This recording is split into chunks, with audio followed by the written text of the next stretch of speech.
Eu sou uma filha amada de Deus, vencendo a orfandade, baixa autoestima e a autojustiça. Meu nome é Sandra.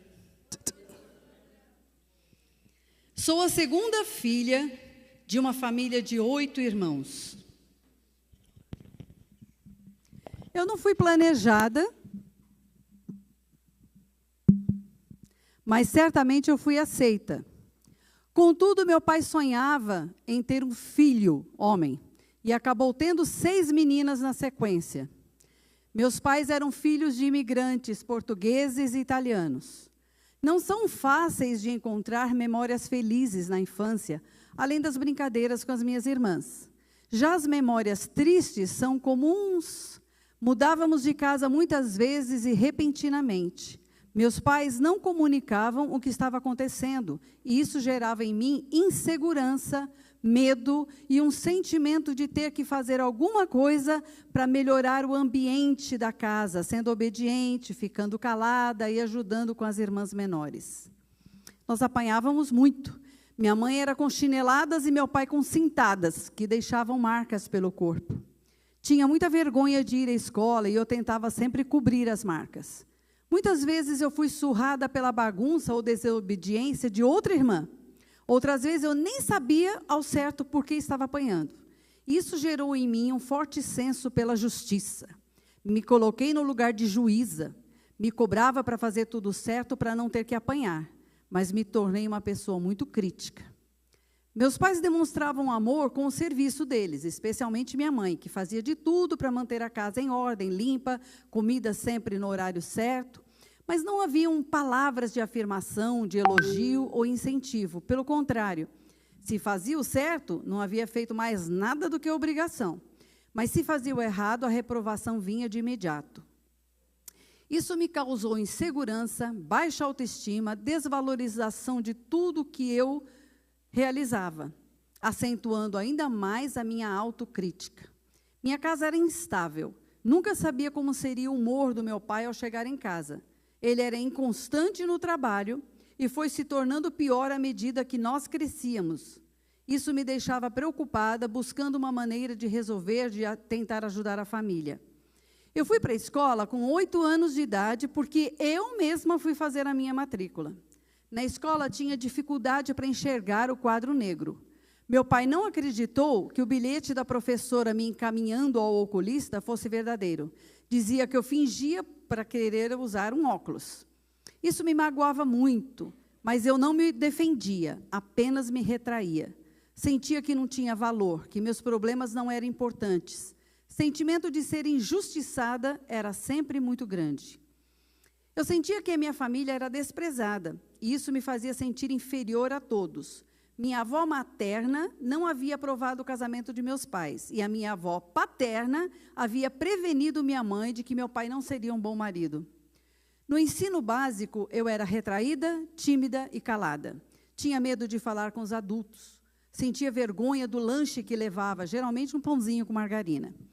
De não ter material escolar adequado, e nem uniformes ou sapatos. Eu pensava, ele não se importa com o que eu quero, gosto ou preciso. Comecei a ter muita dificuldade em confiar no meu pai, na sua provisão e na sua proteção. No 2º ano da escola, me lembro de crianças rindo de mim por estar usando uma galocha em pleno dia de sol. Não havia outro calçado disponível para mim e eu não gostava de perder aula. Lembro de levar uma bronca em público de uma mãe furiosa, dizendo que não era para eu aceitar o lanche que a filha dela me oferecia.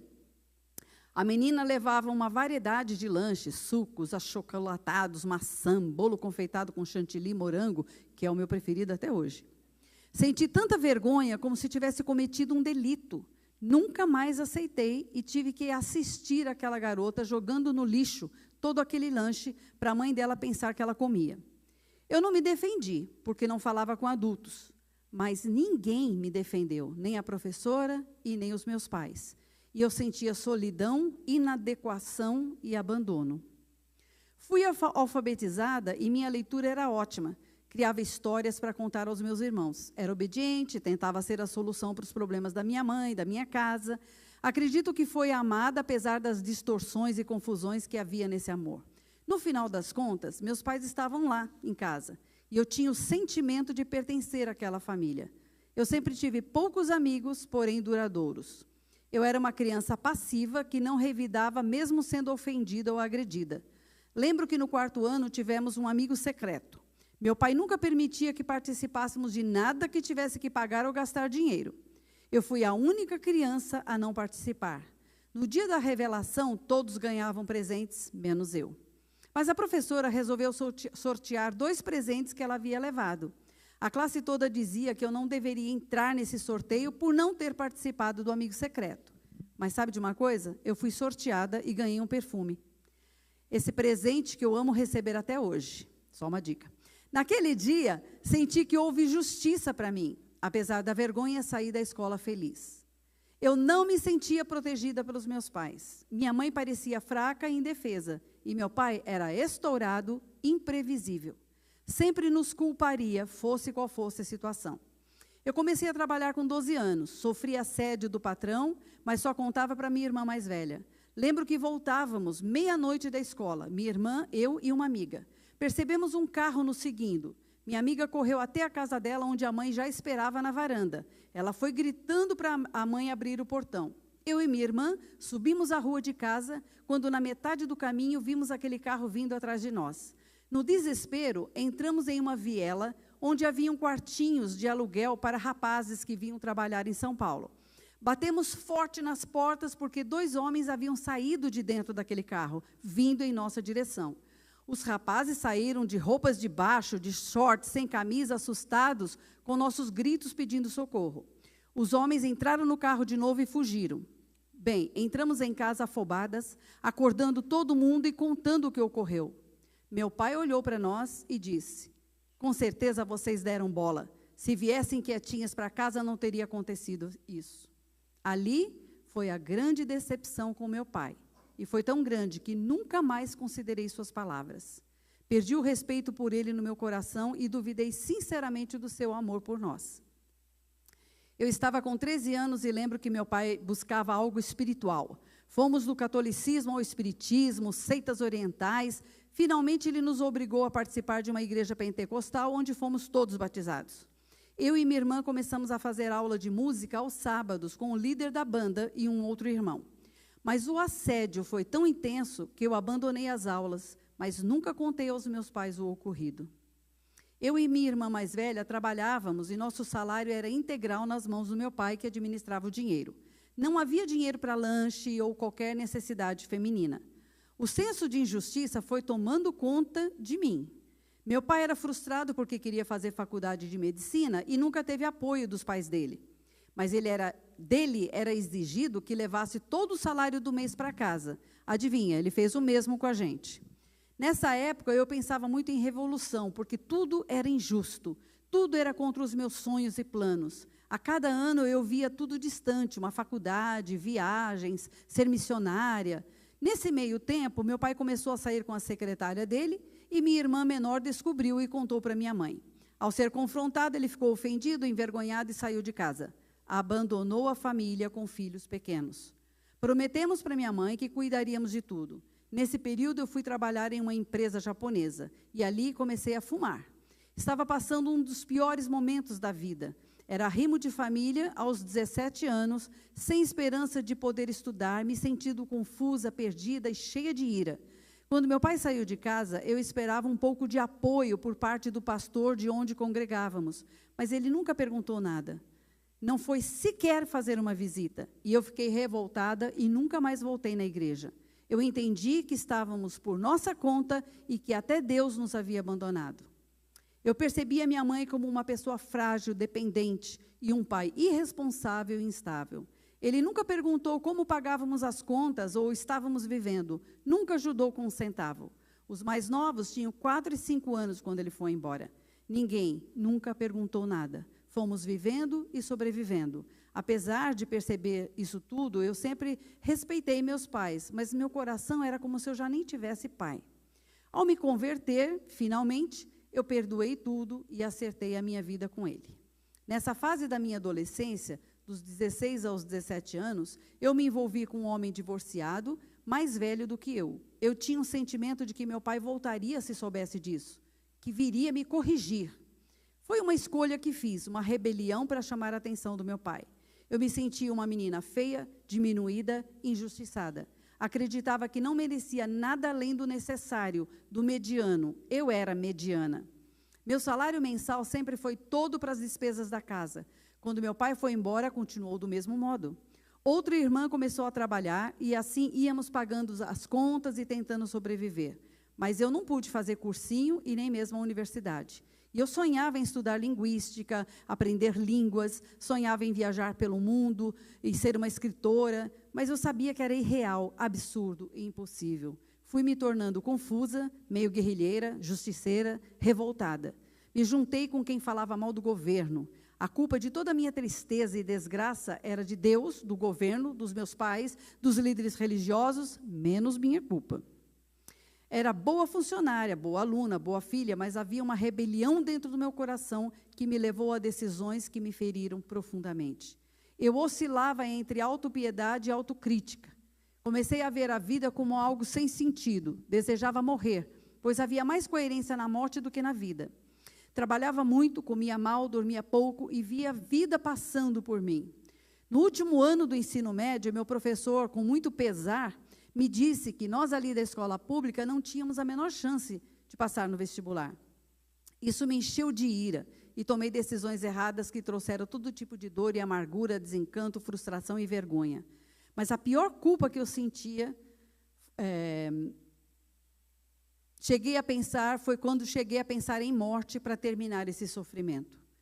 Mas, aos 22 anos, finalmente conheci Jesus de um modo sobrenatural e me converti de verdade a Ele, e definitivamente.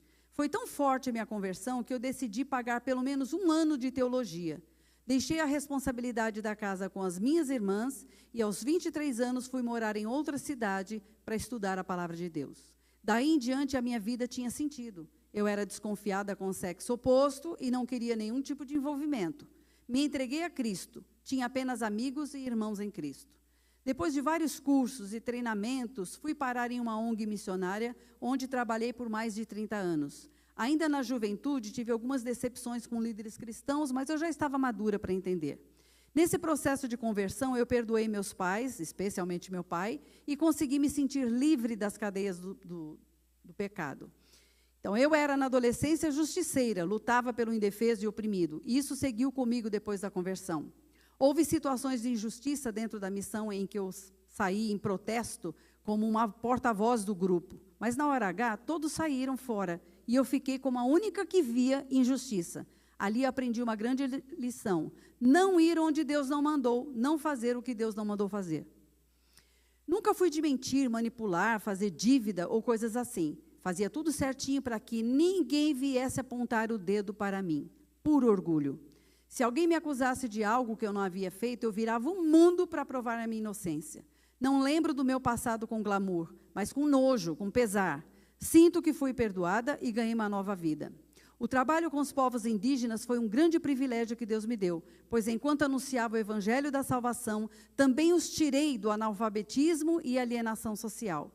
Fui aos poucos vendo que Deus realizava meus sonhos. Estudei linguística, viajei muito, me casei, tive um filho, escrevi um livro. Meu filho foi planejado, desejado, sonhado, e eu o criei com todo o entendimento que tive, de amor, disciplina, respeito, carinho, afetos e ensinos. Me vejo como uma pessoa moderada, grata, honesta e pontual. Não sou procrastinadora, apesar de ainda ter dificuldade de lutar por mim mesma. Luto contra o orgulho e o senso de injustiça até hoje. Se tiver convicção do meu erro, eu peço perdão, mas eu preciso ter essa convicção. Caso contrário, me sinto como se estivesse sendo injustiçada novamente. Mas isso tem diminuído ao longo do tempo. No casamento, meu relacionamento é estável, maduro, de confiança mútua. Meu marido é trabalhador, honesto, cuidadoso e muito lindo. Nosso filho já é adulto e nosso relacionamento é de muito respeito, afeto, diálogo e carinho. Com relação aos outros, eu tenho muita compaixão, aceitação, misericórdia e sempre quero conhecer suas histórias de vida para compreender quem elas são. Comigo mesma, eu sou mais intensa, mais crítica e exigente, mas minha prioridade é ouvir e obedecer a Deus. Eu sou inflexível com relação a sair do lugar onde entendo que Deus me colocou. Preciso de muita confirmação e direção para isso. Estou vencendo a codependência, a orfandade, a rejeição, a baixa autoestima.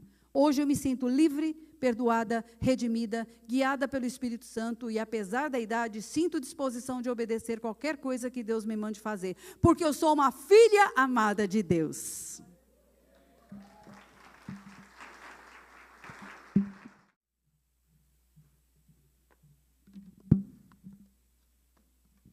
Boa noite a todos.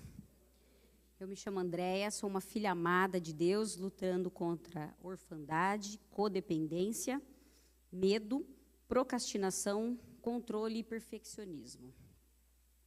Hoje à noite nós vamos falar sobre a segunda decisão mais importante, que é confiar. Nós estamos aqui na página 73.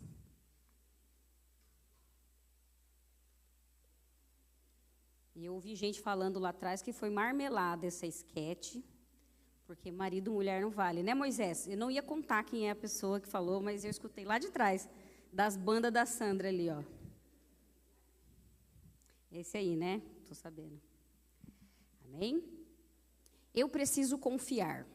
Assim conhecemos o amor que Deus tem por nós e confiamos neste amor. Deus é amor. Todo aquele que permanece no amor permanece em Deus e Deus nele. 1 João 4,16. Como é difícil confiar, não é mesmo? E se afirmarmos que estamos sem pecado, enganamos a nós mesmos e a verdade não está em nós. Se confessarmos os nossos pecados, ele é fiel e justo para perdoar os nossos pecados e nos purificar de toda injustiça. 1 João 1, 8 e 9. Aqui na apostila, eles dão uma definição de insanidade, né? Que a insanidade tem sido definida como fazer as mesmas coisas, né? Fazer a mesma coisa repetidas vezes, esperando resultados diferentes. Eu acredito que todos nós aqui já passamos por situações assim, né? E se a gente parar para pensar, a gente compara, por exemplo, com uma estrada, né? Eles dão aqui uma comparação com uma estrada. Geralmente, os homens, sem ser preconceituosa, quando eles estão dirigindo, e aí a mulher, a esposa, nota que está num caminho errado, fala, acho que estamos perdidos. E aí ele diz, não, tá tudo bem, estou em casa, né? Eu já ouvi essas frases alguma vez, estou em casa. Aí a pessoa que está na direção continua indo ali naquele caminho, e aí ele percebe que está errado, e aí tem que voltar. Então, assim, na vida da gente, as decisões que nós temos que tomar, elas precisam ser tomadas com uma direção, né? Com um rumo, com um norte. Porque se a gente não tem um mapa ali, um GPS para guiar os nossos caminhos, a gente anda como essa pessoa que está guiando, sem saber aonde está. Ela está num lugar diferente, numa cidade diferente, ela percebe que aquele caminho ali é estranho, e aí ela continua indo numa direção que não é segura. Por isso que o GPS ele facilita a nossa vida, né? Você coloca ali o endereço e ele vai te guiando por esse caminho. Porém, na vida, nós temos que tomar decisões. A vida é feita de decisões, certo? E a gente precisa tomar uma direção na hora das decisões.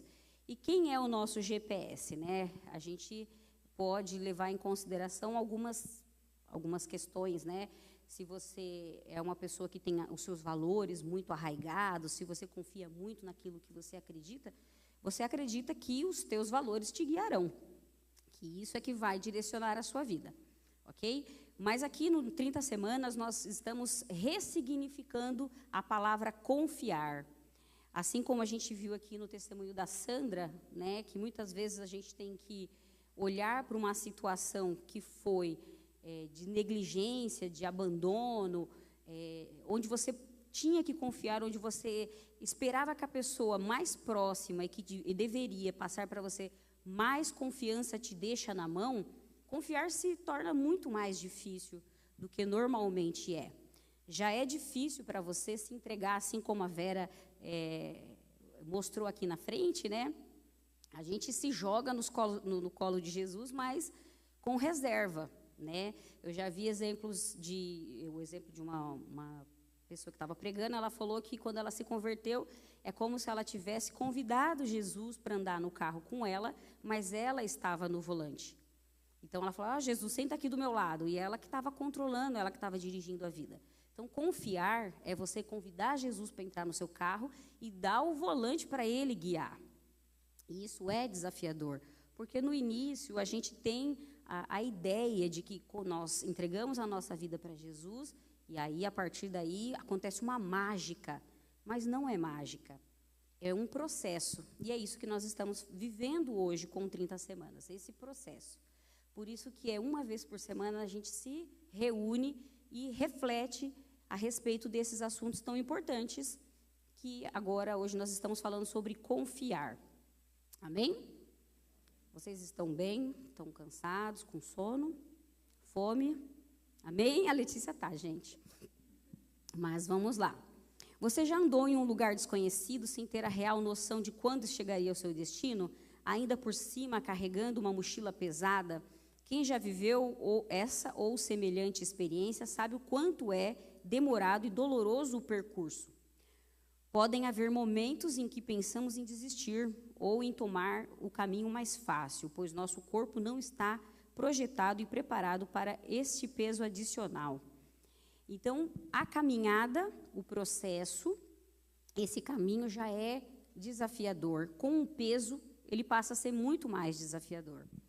E o peso que nós temos carregado, muitas vezes, são as lembranças que nós vivemos na vida, os traumas e todas aquelas situações que o pastor Piva colocou naquela árvore. Vocês lembram da árvore que a gente viu na semana passada?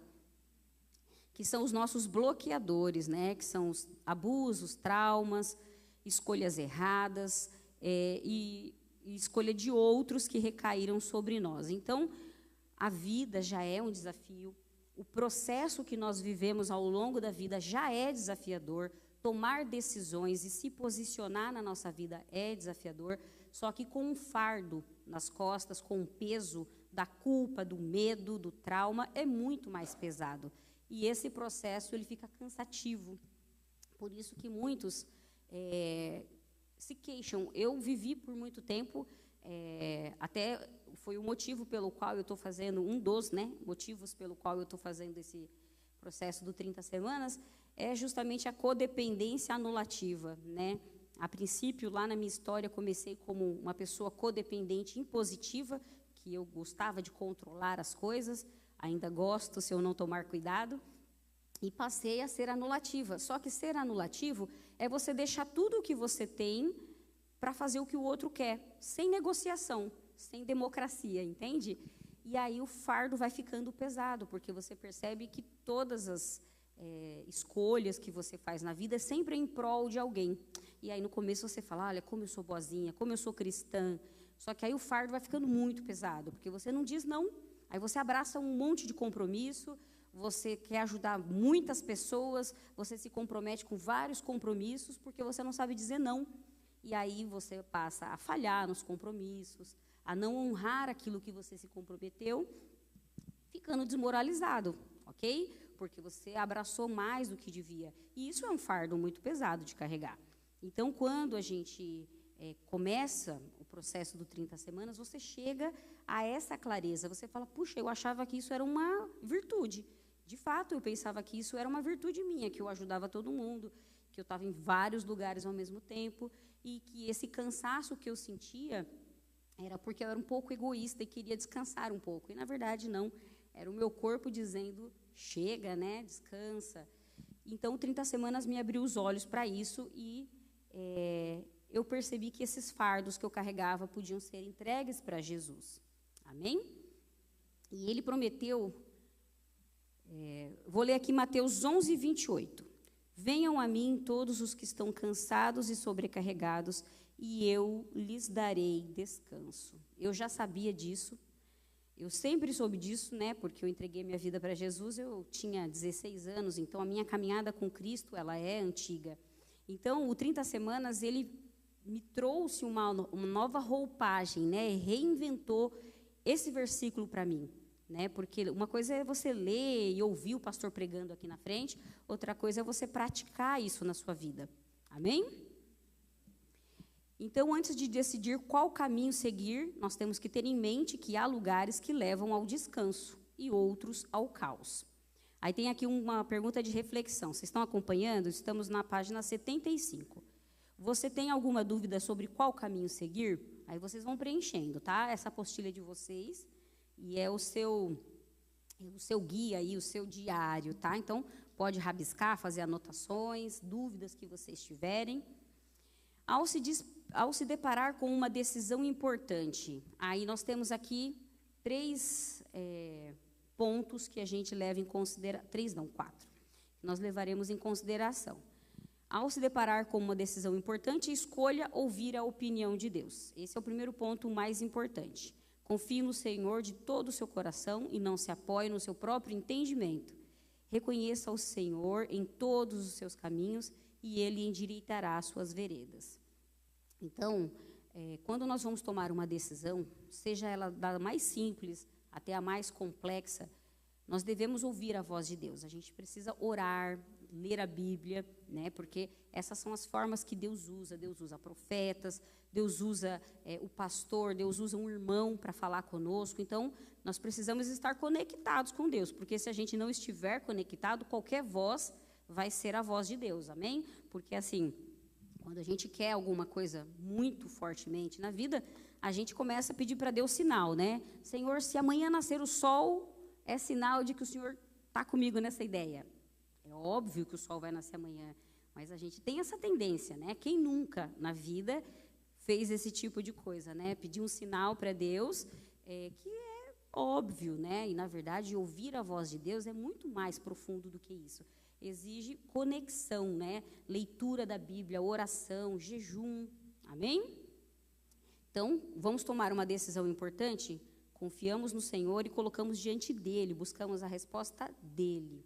A voz de Deus nos ajuda a fazer a coisa certa, que nem sempre é a mais fácil. Por exemplo, nos leva a reconhecer nossas fraquezas, e isso de maneira amorosa, para que possamos trocar pela força dele. Não nos tornamos derrotados pelo reconhecimento de uma fraqueza, mas sim quando permanecemos naquela fraqueza de forma negligente. Então, reconhecer que a gente tem fraqueza não é uma derrota. Quando a gente reconhece, é uma força, né? Nós somos fortes quando a gente reconhece. Agora, fraqueza seria se eu permanecesse naquele erro, cometendo aquela mesma fraqueza de forma negligente. Amém? Página 76. Consulte sempre pessoas mais experientes na fé. É melhor ter companhia do que estar sozinho, porque maior é a recompensa do trabalho de 2 pessoas. Eclesiastes 4:9. E a experiência não é necessariamente resultado da idade, tá? Não pense assim que vocês, para procurar alguém experiente para compartilhar, não precisa procurar o mais idoso da igreja, mas sim o mais idôneo, porque idoso é aquele que tem vários anos, né? Tem idade avançada. E o idôneo é a pessoa que é séria, é a pessoa que tem vida com Deus. E nós, na convivência, né, com os irmãos, a gente consegue ter uma ideia de quem é idôneo. E como é que a gente sabe a idoneidade de uma pessoa? Alguém aqui imagina? A Bíblia diz que nós conhecemos a árvore pelos frutos. Então, aquele irmão que é rude, aquele irmão que é desonesto, aquele irmão que faz maracutaias, que sonega impostos, que tem coisas ilegais, fazem parte de coisas ilegais, ou é um péssimo esposo, uma péssima esposa, um péssimo pai, uma péssima mãe, são pessoas que nós devemos nos aconselhar? Não, porque nós vemos frutos que não compartilham, que não tem a ver com aquilo que a palavra de Deus nos coloca, amém? Então, procurar uma pessoa idônea, procurar uma pessoa séria para compartilhar, é olhar para a vida da pessoa. Não estou falando de perfeição, tá bom, irmãos? Não vamos fazer uma lista aí em busca das pessoas perfeitas, porque a gente não vai encontrar. A gente pode rasgar essa lista aí que nós não vamos encontrar. Somos todos pecadores e todos aqui precisamos da misericórdia de Deus. Mas a partir da vida da pessoa, daquilo que nós vemos no dia a dia, quem são no dia a dia, como pais, como mães, né, como profissionais e etc., a gente consegue ver quem são e como essa pessoa é, de fato, na vida real, e se ela é idônea para a gente compartilhar as nossas dúvidas. Amém? Quando aprendemos a depender de Deus, somos curados. Quando decidimos contar com o próximo e os mais experientes, então temos chaves poderosas para a expansão nas mais diversas áreas da vida para a cura. A experiência compartilhada cura quem compartilha e quem ouve. Eu já passei por várias experiências assim e realmente vejo, não sei se todos sabem aqui, eu sou psicóloga, então eu percebo que cada pessoa que eu atendo, cada vida que eu conheço, cada experiência que eu ouço, também me cura. Porque através da experiência das pessoas, daquilo que elas passaram, é que eu aprendo e sou curada também. Um dos nossos pilares é ter um confidente. Você ouviu a mensagem no nosso terceiro encontro, buscando um confidente. Quem esteve aqui nessa reunião? Nem todos estiveram, mas assim, nessa nossa mensagem, nesse encontro, nós falamos sobre encontrar um confidente. Então, é muito bom que vocês procurem, né, um confidente. E quem é o confidente? É a pessoa idônea, não necessariamente idosa, como eu falei, com quem vocês vão compartilhar a história de vocês. À medida em que esse processo for acontecendo, vocês vão perceber situações, vai aparecer dúvidas, vocês vão anotar memórias, vai acontecer aqui vários momentos onde haverá essa reflexão e o confidente, ele serve para te ouvir, ok? O confidente não é um discipulador, ele não vai te aconselhar, ele não vai direcionar aquilo que você vai fazer. O confidente vai ouvir, vai orar por você e muitas vezes o confidente pode confrontá-lo, pode perguntar coisas que levem você a pensar um pouco mais naquilo que você está compartilhando. Amém? Mas o confidente não vai dizer para você, a partir de agora você faz assim, faz assado. Porque esse processo do 30 semanas é de total atuação do Espírito Santo. Então, a cura acontece nas nossas vidas na hora que nós compartilhamos a nossa dor, e aí o Espírito Santo vai levando a gente por esse caminho, por essas 30 semanas, por cada passo que Jesus vai caminhando conosco, ele vai ministrando a cura em nossas vidas. Amém? Sozinhos podemos ir mais rápido, mas não conseguiremos ir muito longe. Mas poderemos ir muito mais longe com a ajuda de outras pessoas que já passaram pelo processo de cura. Você tem alguma dificuldade? Aí tem aqui a pergunta de reflexão. Você tem alguma dificuldade em confiar em outras pessoas? Aí vocês podem também assinalar, que também serve para reflexão. Falamos, então, que o primeiro ponto é escolher ouvir a opinião de Deus. O segundo, consultar sempre pessoas mais experientes na fé. Terceiro, separe um tempo para realizar exames diários. Esses exames diários, eles são extremamente importantes. Lá em Lamentações 3:40 diz o seguinte: examinemos e colocamos à prova os nossos caminhos e depois voltemos ao Senhor. É preciso perguntar. Aqui na página 77 vocês vão encontrar as perguntas. Deixa eu beber uma aguinha.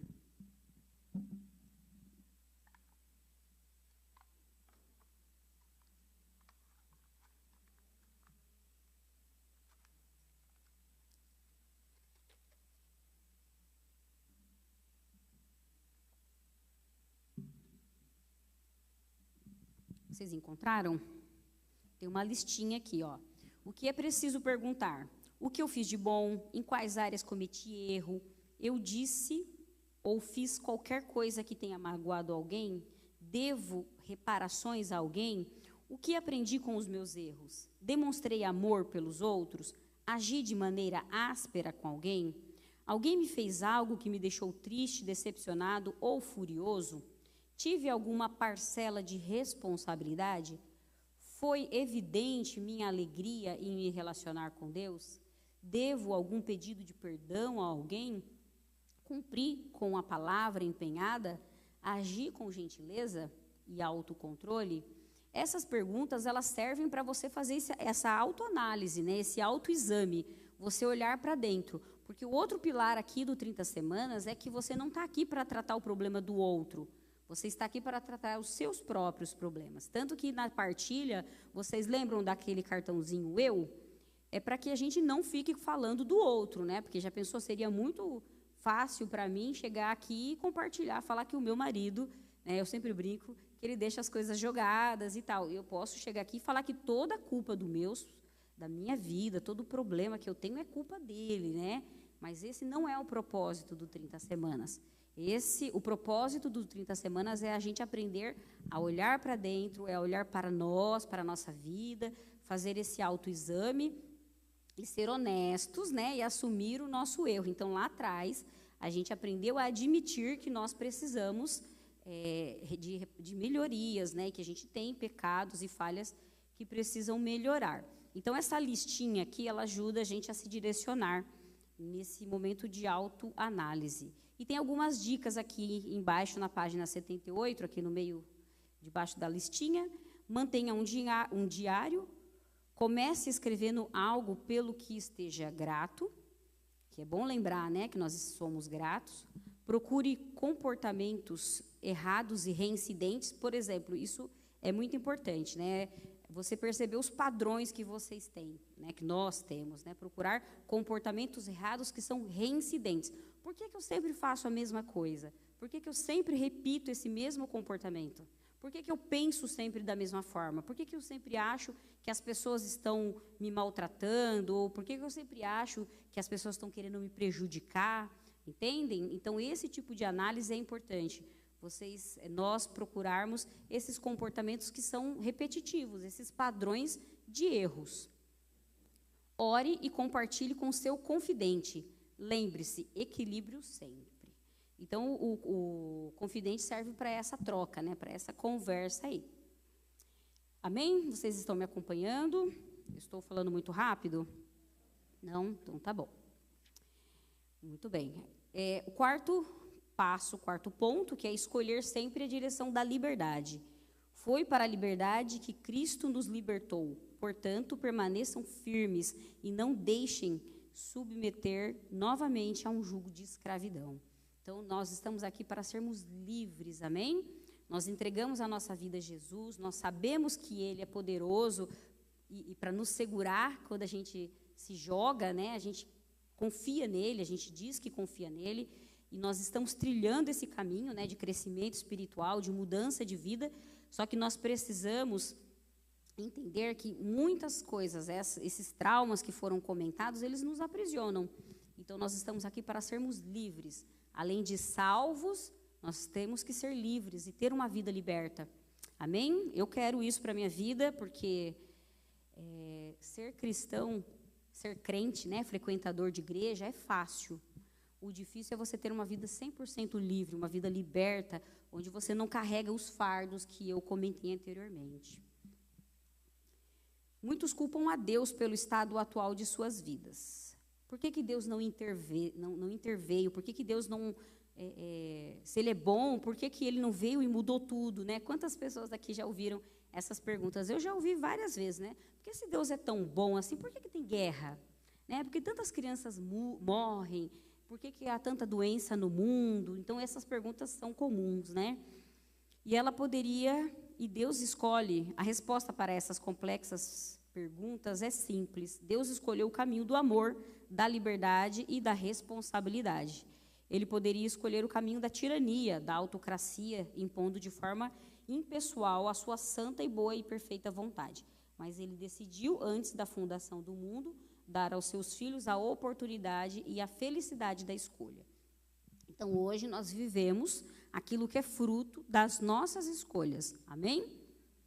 Aqui ninguém é vítima da situação. Mesmo se vivemos traumas na infância, nós temos a oportunidade, a escolha de mudar a nossa vida. Ok? Então, assim, fui vítima de abuso. Isso é muito triste. Eu atendo muitas pessoas que viveram isso. Só que o que você fez com essa experiência? Você ficou lá, debruçada no passado, sofrendo, travada, presa naquilo? Ou você fez um movimento em direção à libertação? Amém? Então, nós somos livres para escolher. Então, nós temos que fazer escolhas que nos levem para sermos mais livres ainda.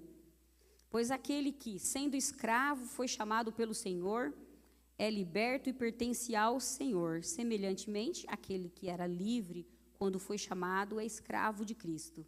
Então, nós devemos estar presos a Cristo, e não aos nossos traumas, aos nossos sofrimentos e aquilo que nos impede de fluir. Amém? Vocês conseguem imaginar uma vida maravilhosa na qual desfruta de um relacionamento incomparável com Deus e com as pessoas? Vocês conseguem imaginar uma vida assim, de relacionamento, sem implicar com ninguém, sem olhar para a pessoa e falar assim, ai, bem que eu imaginei que ela ia fazer isso. Ela tem inveja de mim. Já pensou uma vida livre disso? Ou uma vida livre daquela sensação de, será que meu pai me ama mesmo? Porque ele não foi na minha formatura, porque ele não foi na minha festa da escola. Será que a minha mãe me ama mesmo? Porque ela abraça e beija muito mais o meu irmão, a minha irmã, do que eu. Será que o meu marido me ama mesmo? Porque ele nem olha na minha cara, ele não me dá tantos presentes quanto eu espero. Ou ele não vem na igreja comigo, então eu acho que ele não me ama. Imagina que vida livre que nós teríamos se a gente se desprendesse desses pensamentos e deixasse o Espírito Santo agir na nossa vida livremente. A gente iria muito mais alto do que a gente já vai. E muito mais profundo no amor de Deus. Então, as boias que nos prendem na superficialidade são esses traumas, são esses pensamentos disfuncionais que a gente carrega na nossa vida. Abra o seu coração para o agir do Espírito Santo e esteja sensível para a direção que ele aponta, pois este, com certeza, é um caminho de restauração e recomeço. Viver em liberdade é escolher vestir-se do amor todos os dias, em todas as ocasiões. Liberdade em Cristo não priva, protege. Reflita, quem deve dar o próximo passo para a sua restauração? Quem que vocês acham? É Deus que deve dar o passo? Eu mesmo ou os outros? Eu mesma, exatamente. Eu preciso caminhar em direção à minha libertação. Não é meu pai, não é minha mãe, não são os meus acusadores ou aquelas pessoas que geraram traumas e marcas em mim. Sou eu. Eu preciso fazer um movimento. E fazer um movimento é estar aqui, nesse dia chuvoso e frio. Amém? Então, nós estamos na direção, nós estamos no caminho.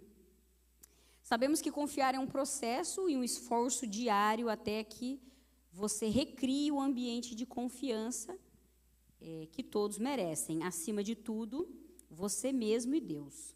É preciso confiar que Deus o sustentou até aqui e que suas cicatrizes são os apontamentos dele para o seu ministério. Olha que poderoso isso, hein, gente? Se vocês até agora não sabiam qual que era o propósito de Deus na sua vida, qual que era o ministério de Deus na sua vida, olha aqui que interessante, olha que poderoso. É preciso confiar que Deus o sustentou até aqui e que suas cicatrizes são os apontamentos dele para o seu ministério, que ele quer usar a sua história para curar os outros, que nunca você esteve nas mãos do acaso. Amém? O Deus de amor sempre estará no governo. Então, devemos confiar que até as tristezas que nós vivemos no passado nos fortaleceu e servem de aprendizado para que a gente possa curar outras vidas através da nossa vida. A vida sempre nos colocará em lugares de decisão e de escolha. Algumas escolhas nos fazem crescer e outras não. Opte sempre pela verdade e pelo perdão. Em João 8,32 diz, e conhecerão a verdade vos libertará. Em 1 João 1,9 diz, se confessarmos os nossos pecados, ele é fiel e justo para perdoar os nossos pecados e nos purificar de toda injustiça. Então, amados, vamos procurar os nossos confidentes, vamos compartilhar, vamos abrir os nossos corações e confessar aquilo que nos prende, aquilo que nos faz sofrer. Amém? E a pergunta facilitadora para hoje é: em qual momento a sua confiança foi quebrada? Agora, no grupo das partilhas, nós vamos nos reunir Então, baseado nisso tudo que eu falei neste momento, faça agora a reflexão, enquanto a gente for se dividindo, em qual momento a sua confiança foi quebrada. Porque, às vezes, a gente ouve a ministração e não lembra de alguma situação específica, de repente, até acha que não tem nada, né, não tem problemas. É normal, né, a gente achar que a gente não tem problema nenhum, que a nossa vida está tudo bem. Mas, se nós fizermos essa análise, né, esse exame interior, a gente vai lembrar de alguma situação em que a nossa confiança foi quebrada. Então, peça para o Espírito Santo lembrar, trazer a memória e dar confiança, dar forças para que vocês compartilhem com seus confidentes e com o nosso grupo de partilha. Amém? Pois nós todos aqui estamos no mesmo patamar, todos aqui estamos sendo tratados. Até nós que estamos liderando as partilhas, a gente não está numa posição superior a vocês. Amém? Entendam isso. Somos todos filhos de Deus, amados por Deus e precisamos de cura. Então, estamos todos juntos aqui. Então, agora a gente vai dividir os grupos, Débora? Amém. Podemos?